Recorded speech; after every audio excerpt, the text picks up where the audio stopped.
Hello students, welcome to step up academy. मैं अंजलि सिंह कुशवाहा और मैं हूं आपकी बायोलॉजी ट्यूटर। आज की इस वीडियो में हम स्टार्ट करने वाले हैं क्लास 12 के chapter number 4 that is principle of inheritance and variation के कौन से टॉपिक को, म्यूटेशन एंड पेडिग्री एनालिसिस। इसके पहले वाले जो लेक्चर वीडियोस थे उसमें हम बहुत कुछ डिटेल में देख चुके हैं, जैसे कि Mendelism, non Mendelian inheritance, then chromosomal theory of inheritance और फिर उसके बाद हमने देखा था सेक्स डिटर्मिनेशन। अब आज की जो ये वीडियो है इसका जो टॉपिक है वो है म्यूटेशन एंड पेडिग्री एनालिसिस। तो चलिए शुरू करते हैं और देखते हैं क्या होता है म्यूटेशन, क्या होता है पेडिग्री एनालिसिस। आपके लिए ये बहुत ही न्यू टर्म्स हैं, है ना, क्योंकि जेनेटिक्स ही आपके लिए अभी बहुत नया है, बट चलिए समझने की कोशिश करते हैं। तो म्यूटेशन क्या होता है? म्यूटेशन होता है अचानक से कोई चेंज आ जाना। म्यूटेशन इज एनी चेंज, अचानक से, वो भी। तो आप बोलोगे मैम किस में चेंज आ गया अचानक से? तो मैं आंसर बोलूँगी जीन में। ठीक है, किस में? जीन में या फिर डीएनए में। तो डीएनए में अगर अचानक से कोई चेंज हो जाता है उसको बोला जाता है म्यूटेशन। क्या बोला जाता है उसको? म्यूटेशन। तो it is a sudden heritable change occurring in DNA sequences that result changes in the genotype and the phenotype of an organism. तो अब आपको म्यूटेशन के बारे में क्या क्या पॉइंट याद रखने हैं। सबसे पहले हेरिटेबल, कोई चेंज आया अगर सपोज, तो वो कोई चेंज ऐसा नहीं है कि इस ऑर्गेनिज्म में, सपोज मेरे डीएनए में कोई चेंज आ गया, तो अब ऐसा नहीं होगा कि वो चेंज सिर्फ मुझ तक ही सीमित रहेगा। वो चेंज मेरी आगे आने वाली सभी जनरेशन्स में वो जाएगा, क्योंकि वो मेरे डीएनए में चेंज हुआ है और जो डीएनए होता है वही अगली जनरेशन में ट्रांसफर होता है। तो अगर मेरे डीएनए में, मान लो मेरा डीएनए टूट गया, तो वही टूटा हुआ डीएनए अगली जनरेशन में जाएगा। समझ में आ गई बात? अब आप उसमें ये वाला स्कोप रह ही नहीं गया कि अरे कुछ ऐसा कर दो कि अगली जनरेशन में तो ना जाए, तुम तो टूटी फूटी हो गई, अगली जनरेशन तो ना टूटे फूटे। तो ऐसा पॉसिबल ही नहीं है। तो it is a heritable change, जो भी चेंज हुआ वो अगली जनरेशन में इनहेरिट होगा। अगला, that occur in DNA sequence. तो किस में होता है ये चेंज? डीएनए सीक्वेंस में ये चेंज आता है। That result in changes in the genotype and the phenotype of an organism. मतलब कि अगर ये चेंज आया तो उसके कारण क्या होगा, किसी भी ऑर्गेनिज्म का जीनोटाइप या फिनोटाइप चेंज हो जाएगा। अब जीनोटाइप कैसे चेंज हुआ, सबसे पहले उसकी बात करते हैं। फॉर एग्जाम्पल, कोई एक ऑर्गेनिज्म था, उसके डीएनए में कोई कोडिंग प्रेजेंट थी, ATGC, ये कोडिंग प्रेजेंट थी। अब ये कोडिंग अचानक से चेंज हो गई और जब ये वाली कोडिंग थी तो उस आदमी के हेयर्स जो थे वो होते थे ब्लैक। या फिर छोड़ो, जब ये वाली कोडिंग थी तो उसमें क्या हो रहा था, उसमें सारे प्रोटीन्स जो है वो सही से बन रहे थे, सारे प्रोटीन सही से बन रहे थे। ATGC जब उसमें कोडिंग थी उसके डीएनए में, तो सारे प्रोटीन अच्छे से बन रहे थे, ठीक है। अब अचानक से क्या हुआ, यहाँ पर T को हटा के उसकी जगह ले ली C ने, अब ये ACGC हो गया। तो अब आप मुझे बताओ, क्या सारे प्रोटीन जो बन रहे थे वो सही से बनेंगे? तो आंसर इज नो। जो पूरा प्रोटीन बनने का मैकेनिज्म था वो गड़बड़ हो जाएगा, क्योंकि T की जगह किसने ले ली? C ने ले ली। किसने ले ली? C ने ले ली। तो आपने देखा ना कि जीनोटाइप, जीन के लेवल पे गड़बड़ हो गई ना, चेंजेस आ गए ना, तो आप बोलोगे कि यस जीनोटाइप चेंज हो गया। तो आंसर इज यस, जीनोटाइप हमको समझ में आ गया। अब हम बात करते हैं फिनोटाइप की। जब ATGC था तो प्रोटीन सही से बन रहा था, प्रोटीन सही से बन रहा था तो हमारी मसल्स अच्छे से काम कर पा रही थी, मसल्स अच्छे से काम कर पा रही थी। अब जैसे ही जीनोटाइप चेंज हो गया तो उससे क्या हुआ, प्रोटीन बनना बंद हुआ। प्रोटीन बनना बंद हुआ तो यहाँ पे मसल ने काम करना भी कर दिया, बंद कर दिया। तो फिनोटाइप पे भी आपको डिफरेंस दिखा ना। फिनोटाइप क्या होता है? Morphological, physical form of a gene. कैसे आप बाहर से आपको क्या देख पा रहे हो, दैट इज आपका फिनोटाइप। तो जीनोटाइप के चेंज होने पे फिनोटाइप में भी असर आ गया ना, इसी को हम लोग बोलते हैं म्यूटेशन। तो म्यूटेशन की डेफिनेशन क्या हो गई? It is a sudden heritable change occurring in DNA sequences that result changes in the genotype and the phenotype of an organism। जिसके कारण क्या होता है, किसी भी जीन का जीनोटाइप या फिर फिनोटाइप जो होता है वो भी चेंज हो जाता है। तो this is known as mutation. तो म्यूटेशन क्या है? एक बदलाव जो अचानक से हमारे डीएनए के सीक्वेंस में आ जाता है। बताया ना मैंने, डीएनए के सीक्वेंस में एक अचानक से change, it is known as mutation. Now अब हम डिस्कस करते हैं टाइप्स ऑफ म्यूटेशन। तो अगर हम टाइप्स ऑफ म्यूटेशन की बात करें तो mutation is of two type. पहला होता है पॉइंट म्यूटेशन और दूसरा होता है फ्रेम शिफ्ट म्यूटेशन। पहला कौन सा होता है? पॉइंट म्यूटेशन और दूसरा होता है फ्रेम शिफ्ट म्यूटेशन। अच्छा मेरी बात समझिए, म्यूटेशन अपने आप में एक बहुत बड़ा टॉपिक होता है। म्यूटेशन के अलग अलग टाइप होते हैं, अलग अलग बेसिस पे अलग अलग टाइप होते हैं, और फिर फ्रेम शिफ्ट और म्यूटेशन उसका फर्दर टाइप होता है।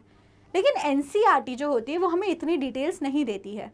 तो एनसीईआरटी में अकेले सिर्फ 2 टाइप के म्यूटेशंस आपको एक्सप्लेन किए गए हैं, तो मैं भी आपको सिर्फ ये 2 म्यूटेशन एक्सप्लेन करूँगी। अगर आप एक्स्ट्रा पढ़ना चाहते हैं ये म्यूटेशन इन डिटेल तो आप मुझे कमेंट सेक्शन में बताइएगा, मैं आपके लिए उसके लिए बहुत एक अच्छा सेपरेट वीडियो सिर्फ और सिर्फ म्यूटेशन पे आपके लिए बना के आपको दूंगी। ठीक है स्टूडेंट्स, चलिए तो हमने क्या सीखा? Type of mutation, there are 2 type of mutation, point mutation and frame shift mutation. ठीक है, 2 टाइप के म्यूटेशन होते हैं। तो चलो आगे देखते हैं अब इन दोनों म्यूटेशंस में क्या डिफरेंस होता है ना। देख लीजिए आप एक बार अच्छे से यहाँ पे आपको क्या समझ में आया, और फिर आगे चलते हैं। अब अगर हम बात करते हैं पहले पॉइंट म्यूटेशन की, क्या होता है point mutation? It is the mutation due to change in a single base pair of DNA. अब देखो जैसे कि मैं एक डीएनए आपके सामने यहाँ पे ड्रॉन है। अब इसमें क्या है? सबसे पहले T A C T G C A G G T, एक ही नॉर्मल कोई सा डीएनए है। एंड मान लो ये वाला जब पूरा सीक्वेंस प्रेजेंट है तो ये वाला जो डीएनए है एक अच्छा सा प्रोटीन बना रहा है ना, एक अच्छा सा प्रोटीन बना रहा है, और हमारा जीआईटी उससे प्रॉपर काम कर रहा है, गैस्ट्रो इंटेस्टाइनल ट्रैक्ट प्रॉपर हमारा काम कर रहा है। अब क्या हुआ, चलो देखते हैं अब क्या हुआ। टी की जगह टी है, ए सी सी, इस वाले टी की जगह ले ली सी ने, and G G C C A G G G G T T, सब कुछ सेम था, लेकिन 5th पोजीशन पे जो टी था उसकी जगह ले ली यहाँ पर सी ने। समझ में आ रही है बात? 5th पोजीशन पे जो टी था उसकी जगह ले ली किसी सी ने। पॉइंट म्यूटेशन, एक पॉइंट पे मैं खड़ी हुई थी, मुझको धक्का देके किसी ने हटाया और मेरी जगह वो खुद आके खड़ा हो गया। सपोज हम डांस कर रहे थे और डांस में फॉर्मेशन थी कुछ जिसमें मेरी जगह ये थी। ठीक है, डांस में होता है ना फॉर्मेशंस बनाते हैं अलग अलग। अब किसी को मुझसे बहुत ज़्यादा जलन थी, वो आया, उसने मुझे धक्का दिया, जब उसने मुझे धक्का दिया और खुद आके वहाँ पे खड़ा हो गया। अच्छा वो खुद आके उस जगह पे मेरी जगह पे खड़ा हो गया तो उससे क्या हुआ? पूरी फॉर्मेशन बिगड़ गई, क्योंकि वो मेरी जगह थी, आई वॉज द वन, उसको मेरे को वहाँ रहना था, लेकिन उसने मेरे को हटा दिया। तो उसको उसके हटाने से क्या हुआ? जो पूरा फंक्शन था, पूरा फॉर्मेशन था, वो खराब हो गया, बिगड़ गया, एबनॉर्मल से एबनॉर्मल हो गया। तो बस this is point, what point mutation means. समझ में आ रही है आपको बात? It is the mutation due to change in the single base pair of DNA. तो जब एक सिंगल बेस पेयर में, इन्हें क्या बोलते हैं? बेसिस बोलते हैं, नाइट्रोजनस बेसिस। अभी पढ़ोगे आप ही अगला जो चैप्टर है उसमें, जेनेटिक्स का ही पार्ट है। तो आप इसमें क्या बोलोगे? जब सिंगल डीएनए में बहुत सारे बेस पेयर्स प्रेजेंट होते हैं, तो जब एक सिंगल बेस पेयर में चेंज आ जाए, एक सिंगल बेस पेयर में, पूरे में चेंज नहीं आया है, सिर्फ एक सिंगल बेस पेयर में जब चेंज आ जाता है, इसको हम लोग बोलते हैं पॉइंट म्यूटेशन। क्या बोलते हैं इसको हम लोग? Point mutation. और पॉइंट म्यूटेशन का सबसे अच्छा एग्जाम्पल होता है सिकल सेल एनीमिया। क्या होता है पॉइंट म्यूटेशन का सबसे अच्छा एग्जाम्पल? Sickle cell anaemia. तो sickle cell anaemia is a disease जहाँ पे क्या होता है? पॉइंट म्यूटेशन आ जाता है, और पॉइंट म्यूटेशन होने के कारण जो हमारी आरबीसीज का नॉर्मल शेप कैसा होना चाहिए? बायकॉन्केव होना चाहिए, ऐसा बायकॉन्केव, वो ऐसा ना हो के ऐसा हो जाता है, लंबा लंबा सिकल शेप की हो जाती हैं वो, सिकल शेप। तो जब वो सिकल शेप की हो जाती है तो फिर क्या होता है? सरफेस एरिया कम हो गया, ऑक्सीजन टेंशन और लो ऑक्सीजन टेंशन हो जाती है, जिसके कारण बाइंडिंग नहीं हो पाती है और बॉडी में हीमोग्लोबिन की कमी होने लगती है, और देयरफॉर ब्लड का ट्रांसपोर्ट अच्छे से नहीं हो पाता है, ऑक्सीजन गैसेस का ट्रांसपोर्ट अच्छे से नहीं हो पाता है। तो ये होता है सिकल सेल एनीमिया। किसका एग्जाम्पल है? It is a classic example of point mutation. ठीक है, समझ में आ गई ना आपको बात? तो ध्यान रखना है, पॉइंट म्यूटेशन में क्या होता है? एक बेस पेयर को हटा के उसकी जगह कोई और ले लेता है। ठीक है, चलिए आगे अब हम देखते हैं दूसरा, फ्रेम शिफ्ट म्यूटेशन। तो फ्रेम शिफ्ट म्यूटेशन क्या होता है? आप देखो, फ्रेम शिफ्ट, आपको उसके नाम से ही समझ में आ रहा है कि पूरा फ्रेम शिफ्ट हो जाने वाला है। अब देखते हैं कहाँ होगा frame shift. It is a deletion और insertion of a base pairs resulting in the shifting of DNA sequence. देखो अगर मैं आपके सामने यहाँ पे एक डीएनए सीक्वेंस बना के दिखा रही हूँ, A T G C A T G C A T G C। अब जब भी हम लोग डीएनए में प्रोटीन की स्टडी करते हैं कि डीएनए से आरएनए एंड आरएनए से प्रोटीन बनता है, तो उसमें प्रोटीन ऐसे बनता है, तीन सीक्वेंसेस को साथ में लिया जाता है। ATG को साथ में लेंगे, देन CAT को साथ में लेंगे, देन GCA को साथ में लेंगे, देन TGC को साथ में लेंगे। ऐसे करके तीन बेस पेयर के सीक्वेंसेस को एक साथ में लिया जाता है, जिन्हें कोडॉन्स बोलते हैं। ये बातें आगे हम पढ़ेंगे। अब होता क्या है फ्रेम शिफ्ट म्यूटेशन में, दो चीज़ें हो सकती हैं, या तो डिलीशन या तो इंसर्शन। क्या हो सकता है? या तो डिलीशन या तो इंसर्शन। पहली बात करते हैं कि डिलीशन हो गया। क्या हो गया? डिलीशन। एनसीईआरटी में एक बहुत अच्छा एग्जाम्पल दिया हुआ है, राम हैज़ रेड कैप। उसमें बहुत अच्छे से उस चीज़ को मेंशन किया गया है, राम हैज़ रेड कैप। ठीक है, राम, इसी वाले एग्जाम्पल से समझते हैं जो एनसीईआरटी में गिवन है। ठीक है, राम हैज़ रेड कैप।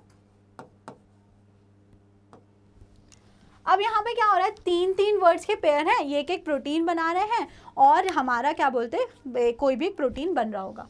अब सबसे पहले यहाँ पे डिलीशन हो गया, डिलीशन ऑफ आर। सबसे पहले क्या हो गया, आर हट गया, तो अब यहाँ पे क्या बचेगा, Ram has ED and cap, ED and cap. तो यहाँ तक हैज तक तो चीज़ें अनअफेक्टेड रही, लेकिन उसके बाद में क्या हो गया, जो पहले RED की पेयरिंग हो रही थी, RED तीन वर्ड्स की पेयरिंग होती है, अब वो पेयरिंग होने लगेगी EDC के बीच में। किसके बीच में होने लगेगी? EDC के बीच में। तो यहाँ इसका पूरा, अगले वाले का पूरा स्ट्रक्चर बिगड़ गया। सिर्फ R के अकेले डिलीट हो जाने से आगे का पूरा स्ट्रक्चर डिस्टर्ब हो गया। एक को किसी को बीच से हटा दिया, सपोज वही डांस कर रहे थे, एक फॉर्मेशन बनी हुई थी, 10 लोग एक फॉर्मेशन में खड़े हुए थे स्ट्रेट लाइन में, अचानक से थर्ड या फोर्थ वाला जो बंदा है वो हट गया, बोलता मैं तो नहीं कर रहा, मैं तो हट जा रहा हूँ। अब क्या होगा, आगे थर्ड के बाद जितने भी 7 और लोग बचे, उन सबको एक एक पॉइंट शिफ्ट होना पड़ेगा कि नहीं होना पड़ेगा उसकी जगह को कवर करने के लिए? बट ऑब्वियसली होना पड़ेगा। तो जब वो एक एक पॉइंट शिफ्ट हुए तो पूरी फॉर्मेशन डिस्टर्ब हो गई कि नहीं हो गई? आगे के पूरा फ्रेम अफेक्ट हो गया कि नहीं हो गया? तो बस दिस इज डिलीशन, है ना। अब कब तक, ये जब आर हटा तो वो पूरा स्ट्रक्चर गड़बड़ हो गया। ठीक है, अब हम एक बात करते हैं इंसर्शन। कौन सी बात कर रहे हैं? इंसर्शन। ठीक है, इंसर्शन में देखते हैं क्या होगा। इंसर्शन में ये बोल रहे हैं कि कोई एक नया बेस पेयर आ गया। फॉर एग्जाम्पल यहाँ पे अब आ गया एक बी, हैज और रेड के बीच में एक नया हमारा बेस आ गया जिसका नाम है बी। अब उस बी के आने से क्या होगा, अब राम हैज रेड कैप नहीं रह गया, अब ये हो जाएगा राम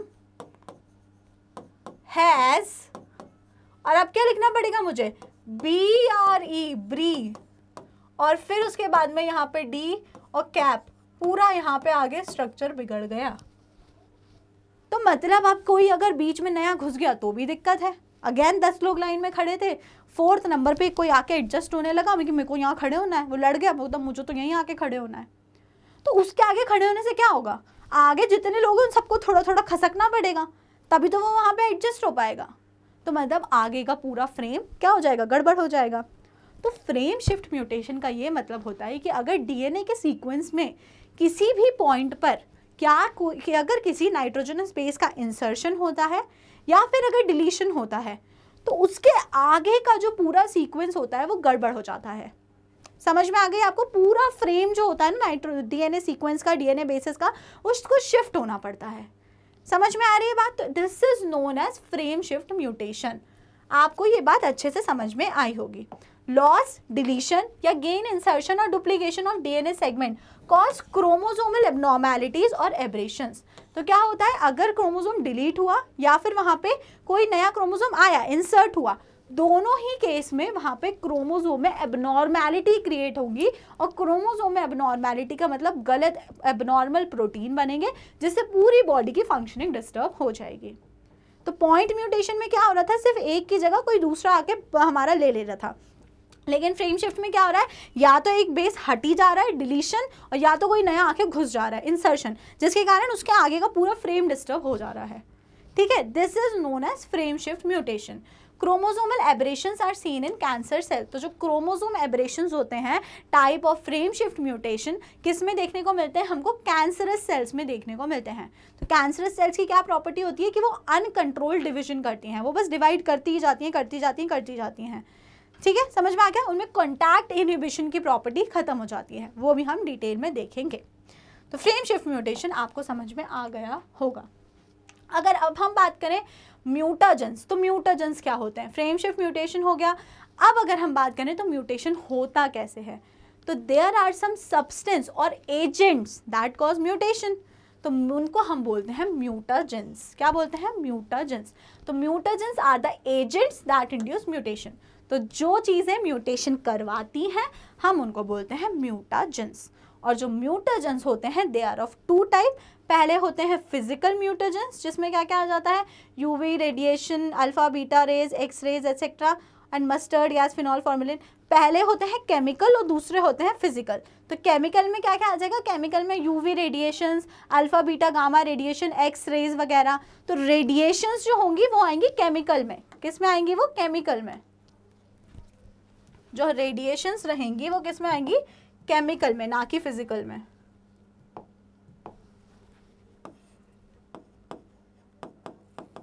केमिकल म्यूटेजेंस। और दूसरे कौन से हो जाएंगे, फिजिकल। तो फिजिकल में क्या आ जाएंगे, ये जो आपके सामने लिखे हुए हैं, mustard gas, phenol formalin, acetic acid, formic acid, ammonia etcetera. तो ये वो एजेंट्स हैं या सब्सटेंस है जो हमारी बॉडी में म्यूटेशंस करवाते हैं। आ रही है आपको बात समझ में। तो ये होगा म्यूटाजेंस। तो mutagens are classified into two categories, chemical mutagens जिसमें बेसिकली रेडिएशंस आ जाती हैं, और दूसरे होते हैं फिजिकल जिसमें अलग अलग केमिकल सब्सटेंसेस आते हैं। ठीक है, क्लियर हो गया आपको। चलिए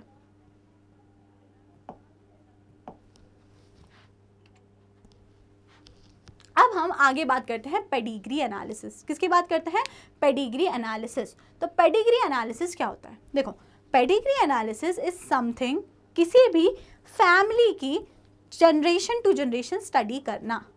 फैमिली ट्री बनाते थे आप स्कूल में, family tree in the sense कि आप हो, आपके दो सिबलिंग्स हैं, फिर आप अपने उसमें पेरेंट्स की फ़ोटो लगाते थे आपके ऊपर, या अगर हम ऊपर से स्टार्ट करें तो सबसे पहले आप उसमें अपने ग्रैंड पेरेंट्स की फ़ोटो स्टिक करते थे। ग्रैंड पेरेंट्स की फ़ोटो स्टिक करने के बाद आप अपने पेरेंट्स की फ़ोटो स्टिक करते थे, फिर उसके बाद आप अपनी फ़ोटो स्टिक करते थे, है ना। तो this was the family tree. तो वैसे ही अगर हम जनरेशन टू जनरेशन कि F1 जनरेशन में क्या था, F2 जनरेशन में क्या था, F3 जनरेशन में क्या था, किसी भी फैमिली की जनरेशनल स्टडी करें वो कहलाती है पेडिग्री एनालिसिस। तो क्या होता है, in human control process are not possible, so the study of family history about inheritance is used.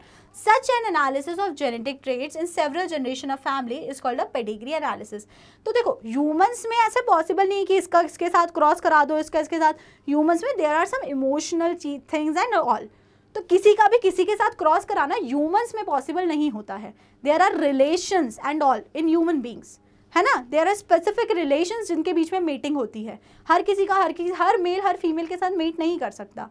Okay, तो इसीलिए यहाँ पे फैमिली हिस्ट्री को स्टडी करने के लिए analysis of genetic traits in several generations of a family, इसके लिए जिस मेथड को यूज़ किया जाता है उसको हम लोग क्या बोलते हैं, पेडिग्री एनालिसिस। क्या बोलते हैं हम लोग, पेडिग्री एनालिसिस। तो क्या बहुत सारी जनरेशंस की फैमिली हिस्ट्री को स्टडी करने के लिए जो मेथड यूज़ किया जाता है उसको बोला जाता है पेडिग्री एनालिसिस। ठीक है, चलो आगे देखते हैं अब करते कैसे हैं pedigree analysis. The representation on chart showing family history is called the family tree or the pedigree. तो pedigree का मतलब ही क्या होता है, family tree, जैसा कि मैंने आपको एक्सप्लेन किया। In human genetics, pedigree study is utilized to trace the inheritance of specific traits, abnormality or disease. अब मन में क्वेश्चन आ रहा होगा ना कि पेडिग्री एनालिसिस में हम क्यों करते हैं, तो इसका रीज़न है कोई भी डिजीज़ हो, कोई भी abnormality हो, कोई भी दिक्कत हो, तो उसको स्टडी करने के लिए, उसको स्टडी करने के लिए किसी भी जो फैमिली में है ना, इनहेरिटेंस को स्टडी करने के लिए एक स्पेसिफिक कैरेक्टर को, उसके लिए यूज़ करा जाता है पेडिग्री एनालिसिस को। ठीक है, फॉर एग्जांपल सपोज किसी फैमिली उसमें ग्रैंडफादर या किसी को थैलेसीमिया था या सिकल सेल एनीमिया था, फिर चेक करेंगे कि फादर मदर वाली जो जनरेशन थी उसको था कि नहीं, सेकेंड जनरेशन। फिर चेक करेंगे उनसे कितने बच्चे अफेक्ट हुए थर्ड जनरेशन में। तो ये जो था, या फिर ऐसा कि ग्रैंड पेरेंट्स को था, फिर जो सेकंड जनरेशन आई मदर फादर वाली सेकंड जनरेशन, उसमें किसी को नहीं था, लेकिन थर्ड जनरेशन फिर से आई जिसमें फिर से था। तो मतलब ये जो जनरेशनल स्टडी होती है जिससे हम किसी डिजीज़ को आइडेंटिफाई कर सकते हैं, तो उसमें पेडिग्री एनालिसिस हमको हेल्प करता है। ठीक है स्टूडेंट्स, चलिए अब क्या होता है कि देयर आर सिंबल्स जिसको हम पेडिग्री एनालिसिस में यूज़ करते हैं। तो ये सिंबल्स बहुत ज़्यादा इंपॉर्टेंट होते हैं जिससे प्रॉपर चार्ट्स बनते हैं और फिर उससे ही हम स्टडी करते हैं। तो सबसे पहले अगर एक सिंपल स्क्वायर बनाया हुआ है, सिंपल स्क्वायर, तो सिंपल स्क्वायर, ब्लैंक स्क्वायर का मतलब होता है मेल। सर्कल अगर ड्रॉन है पेडिग्री चार्ट में तो इट मीन्स फीमेल। अगर कुछ ऐसा डायमंड शेप ड्रॉ है तो इसका मतलब कि कोई एक इंडिविजुअल है लेकिन उसका सेक्स हमको नहीं पता। सेक्स मतलब नहीं पता कि वो मेल है कि वो फीमेल है। ठीक है, फिर अफेक्टेड इंडिविजुअल, सपोज एक सर्कल बना है और उसके अंदर कलर फिल्ड है वो पूरा, एक बॉक्स बना है और वो फिल्ड है। तो इसका क्या मतलब है, अगर एक बॉक्स और फिल्ड है इसका मतलब एक मेल है और वो अफेक्टेड है, उसको कोई डिजीज है। सर्कल बनाओ फिल्ड है मतलब कि एक फीमेल है और उसको कोई डिजीज है। अगर डायमंड बना हुआ है और डायमंड फिल्ड है मतलब कि हमको सेक्स नहीं पता क्या है इसका, लेकिन अगर चाहे मेल हो चाहे फीमेल हो लेकिन ये अफेक्टेड है, इसको कोई डिजीज है। ठीक है, थर्ड बात करते हैं देन मेटिंग। तो मेटिंग कैसे शो करते हैं, यहाँ पे एक ब्लैक लाइन है, पता नहीं आप देख पा रहे हैं कि नहीं। तो मेटिंग ऐसे शो करते हैं, एक मेल ड्रॉ करते हैं, then a line and a circle, तो this is mating, this is what mating, है ना। ऐसे करके हम शो करते हैं मेटिंग। तो आपको ये समझ में आए होंगे ये वाले सिंबल्स। ओके, अब इस साइड आ जाते हैं। तो इस साइड में मेटिंग बिटवीन रिलेटिव्स, अगर मेटिंग बिटवीन रिलेटिव्स जिसको हम कंसैनिगुअस मेटिंग बोलते हैं, तो इसको कैसे शो करते हैं, a box which means a male, circle which means a female and a double line. तो अगर रिलेटिव्स के बीच में मीटिंग हो रही है तो it is shown bye double line, और अगर नॉर्मल मीटिंग हो रही है कोई भी दो इंडिविजुअल्स के बीच में तो it is shown by simple a single line. तो mating, and this is mating with relatives. अगला बात करते हैं parents above and children below. तो यहाँ पे आप डायग्राम जो देख पा रहे हो, it has a line here, here and then this.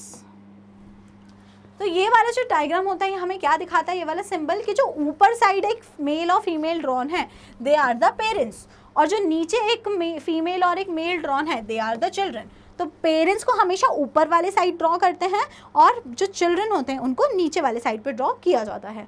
Then parents with affected male child, तो इसमें क्या ड्रॉन है, एक मेल एक फीमेल और उनके नीचे बना हुआ है एक अगेन स्क्वायर और it is filled with red colour. आप देख पा रहे हो रेड कलर से फिल्ड है वो, है ना, फिल्ड है कि नहीं।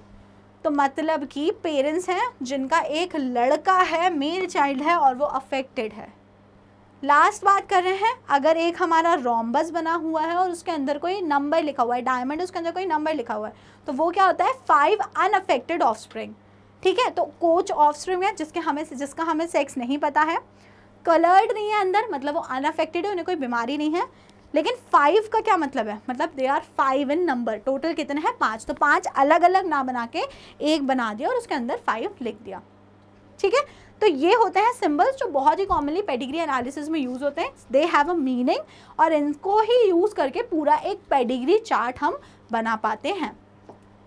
समझ में आया होगा आपको ये बहुत ही इजीली, है ना। ये चार्ट एनसीईआरटी में भी मेंशन है, आप वहाँ से भी इसको देख सकते हैं। अब आगे बात करते हैं कि किस में हेल्प करते हैं पेडिग्री चार्ट। तो pedigree analysis help to understand whether the trait is dominant और रिसेसिव। अब हमें पेडिग्री एनालिसिस से ये भी पता चल जाता है कि कोई अगर कैरेक्टर है, कोई एक ट्रेट है, तो वो डोमिनेंट है कि रिसेसिव है। अब आप बोलोगे मैम कैसे, अगर वो कैरेक्टर डोमिनेंट है तो वो हर जनरेशन में मिलेगा, अगर वो कैरेक्टर रिसेसिव है तो वो हर जनरेशन में नहीं मिलेगा। इजी, अगर वो डोमिनेंट है तो हर जनरेशन में मिलेगा, अगर रिसेसिव है तो हर जनरेशन में वो नहीं मिलेगा।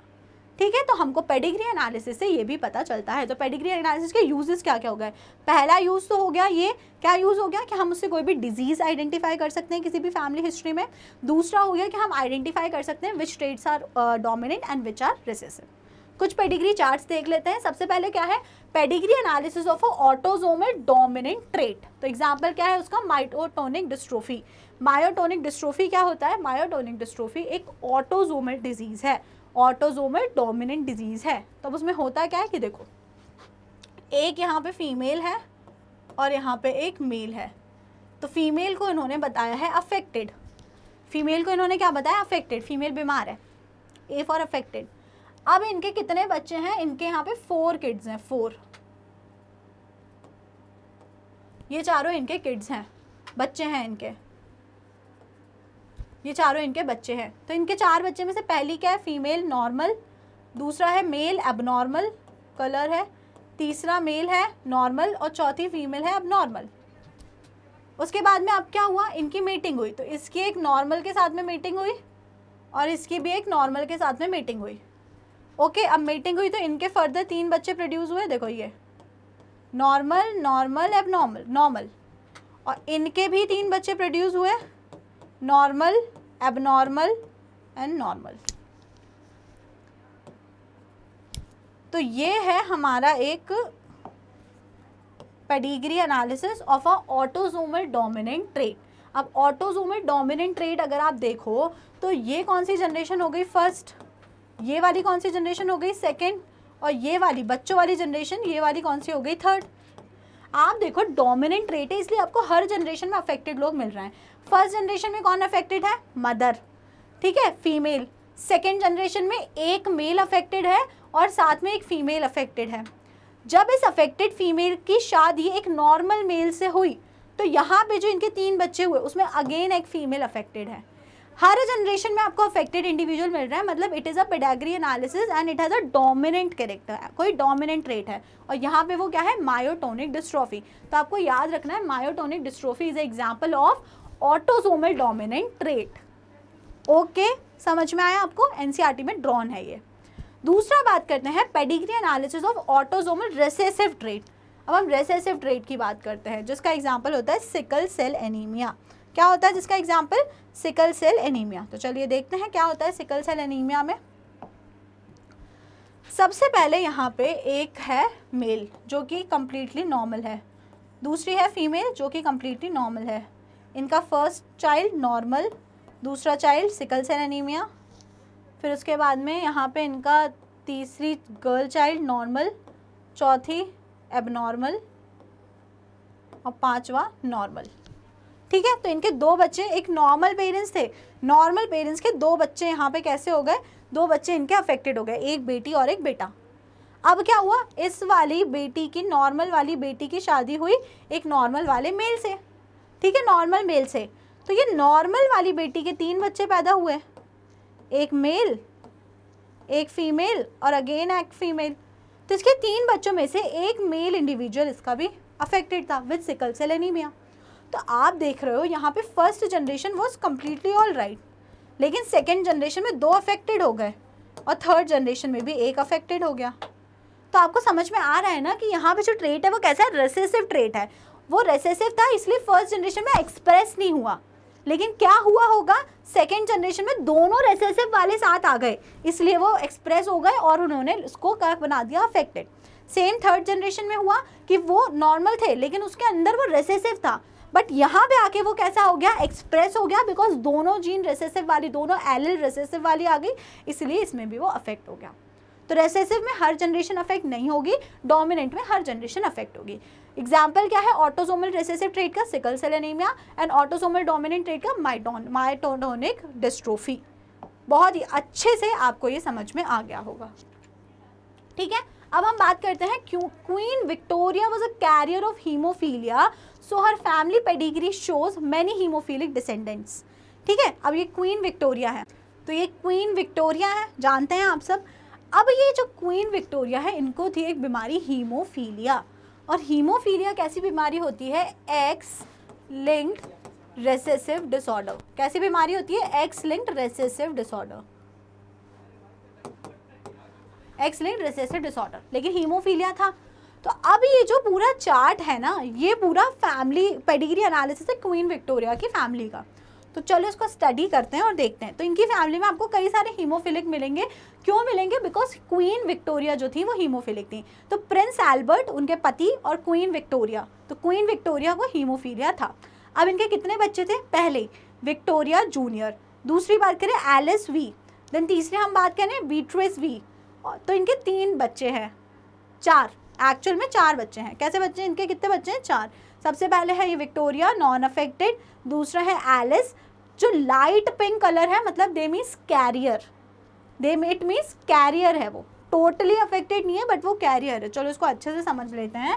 ये नॉर्मल को मैं शो करूंगी कैपिटल ए और कैपिटल ए, कैरियर को मैं शो करूंगी कैपिटल ए स्मॉल ए।